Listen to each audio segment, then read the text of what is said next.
Jumpa lagi kita bersama Podcast 9. Podcast 9 digagas oleh 9 alumni Fakultas Hukum Universitas Indonesia.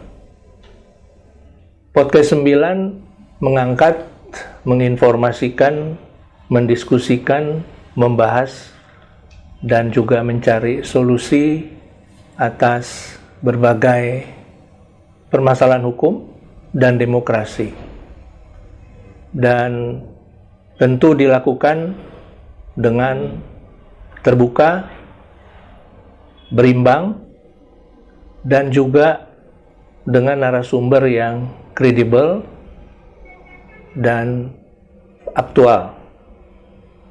Hari ini kita membahas mengenai keseimbangan antara kegiatan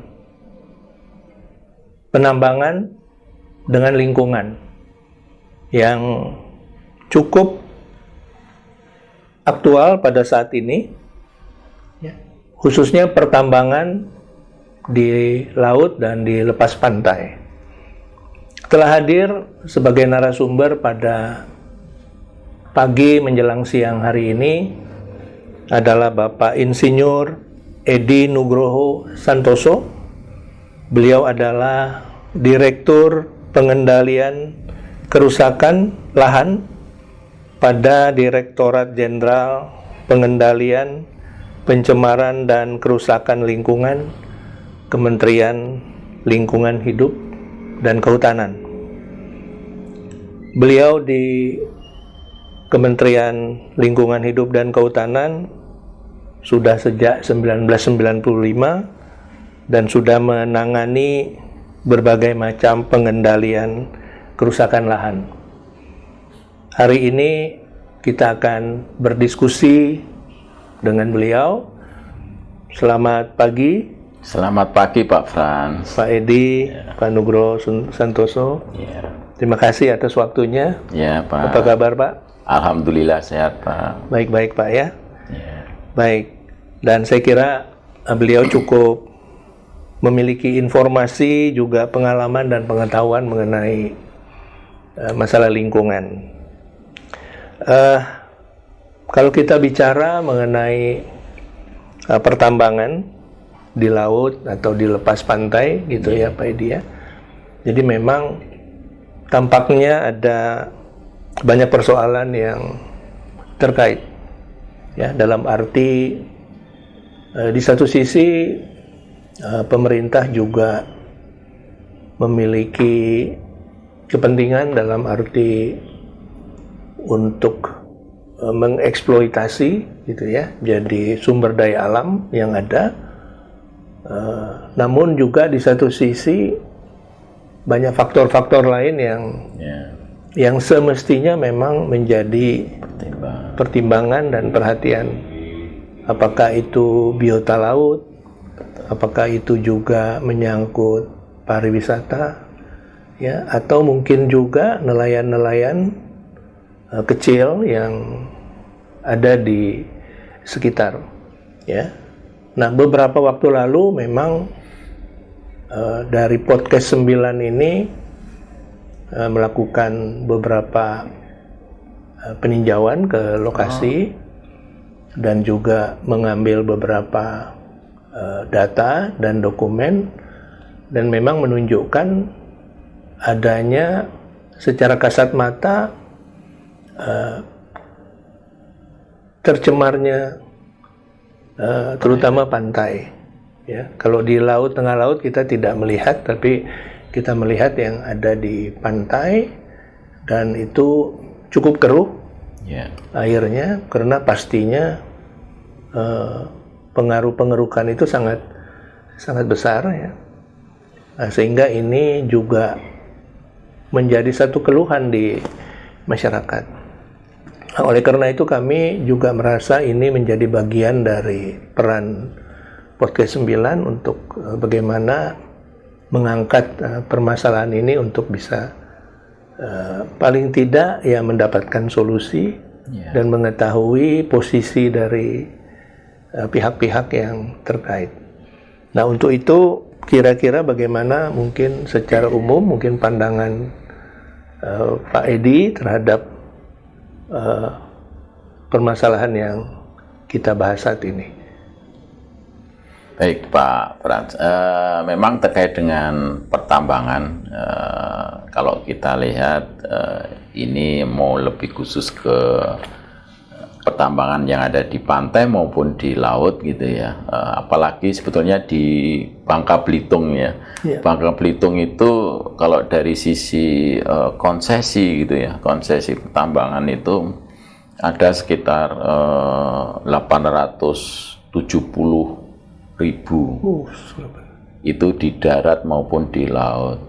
Tetapi juga ada permasalahan lain, ada yang sudah 150-an ribu yang sudah dicabut ataupun sudah berakhir. Nah, dua hal ini yang kalau melihat di Bangka memang tidak terlepas hanya konteksnya di pantai maupun di laut saja.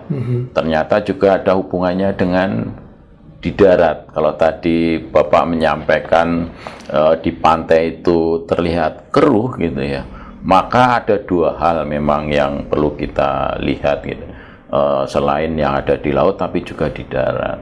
Karena kami coba untuk memetakan di Bangka Belitung, dan kami sebetulnya di dalam rancangan peraturan Presiden untuk percepatan pemulihan memberikan prioritas di Bangka Belitung itu karena memang di daratnya juga cukup banyak memberikan asupan sedimentasi ke pantai. Oh begitu. Ya, jadi kalau memang ini nanti tidak bisa dipisahkan nih, artinya kalau ada kasus-kasus yang melihat ini dari laut, dari pantai pencemarannya, dari pertambangan di pantai gitu ya, maka kita bisa melihat sebetulnya berapa sih yang di darat dengan di laut ini bisa kita identifikasi.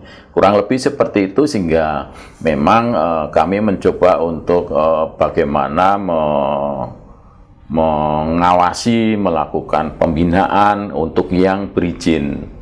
Nah, tetapi permasalahan yang lain adalah konteksnya yang tanpa izin, itu juga perlu ada upaya bersama untuk melakukan ini, karena tidak bisa nih secara parsial untuk menangani. Mungkin kurang lebih seperti itu secara umum, itu memang itu jadi permasalahan bersama. Ya.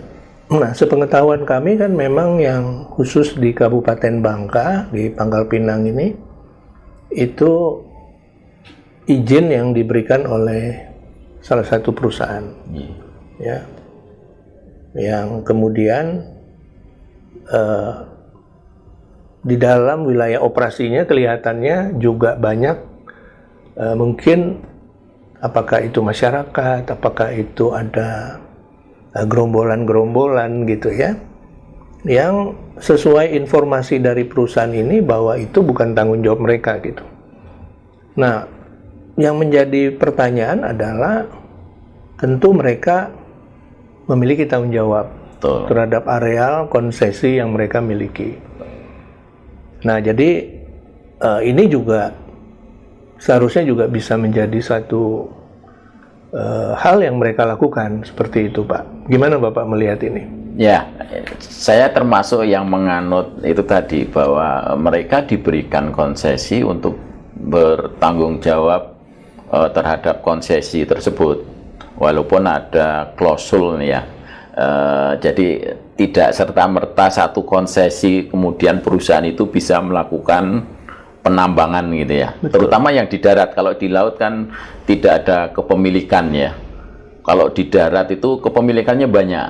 Nah, secara aturan mereka harus menyelesaikan dulu hak milik lahan itu.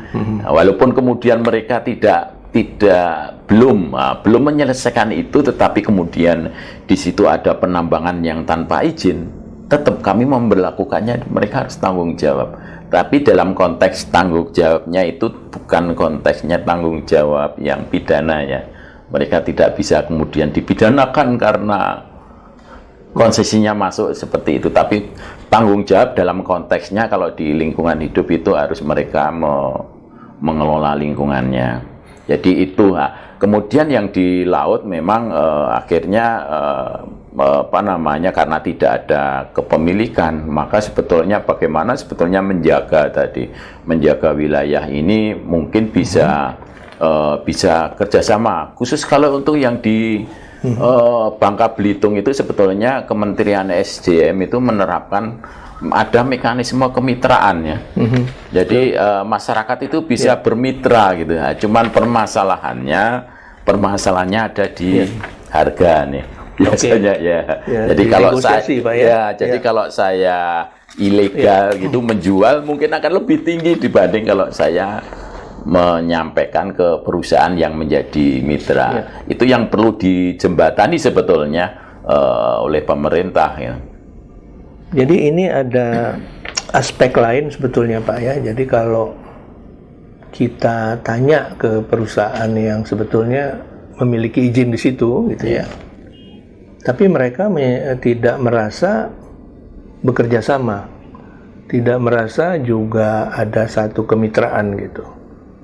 Ya, dan mereka juga beberapa kali sudah dihalau begitu ya. Tapi masuk lagi ke situ gitu ya. Sehingga perusahaan ini merasa ini bukan tanggung jawab gitu ya. Nah, di satu sisi yang menjadi pertanyaan adalah kemana galian-galian yang mereka ambil kalau dia tidak bermitra dengan perusahaan yang sebetulnya mempunyai license di situ. Kan ini kan berarti tanda kutip negara dirugikan. Betul. Nah, ini bagaimana Pak? Apakah ini perusahaannya yang mungkin juga kurang aktif atau ada aspek lain gitu Pak? Karena ini kan secara tidak langsung kan juga ada kaitannya dengan lingkungan ya. Artinya itu merusak gitu ya. Betul. Pasti tidak melakukan penambangan dengan baik. Betul.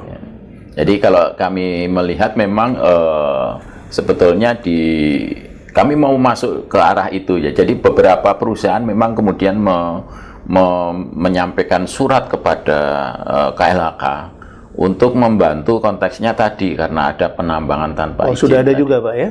Yang menyampaikan. Ya betul. Sehingga dari informasi-informasi itu sebetulnya kami mencoba untuk mengembangkan tadi ada semacam satgas atau tim gitu ya. Karena tidak bisa juga KLHK melakukan upaya penegakan hukum kalau tidak didukung dari aparat yang lain. Jadi kami mencoba untuk membentuk itu gitu ya. Tetapi kembali lagi sepertinya di Kementerian SDM itu sudah ada mekanisme yang kalau konsesi itu ada kegiatan penambangan tanpa izin, maka sudah ada mekanismenya. Tetapi kalau saya melihat mekanismenya ini masih dalam konteksnya masih tarafnya pelaporan kemudian menyampaikan kepada kepolisian bagaimana sebetulnya pada saat mau melakukan penertiban itu tidak diberikan aspek yang lain. Jadi misalnya begini, kalau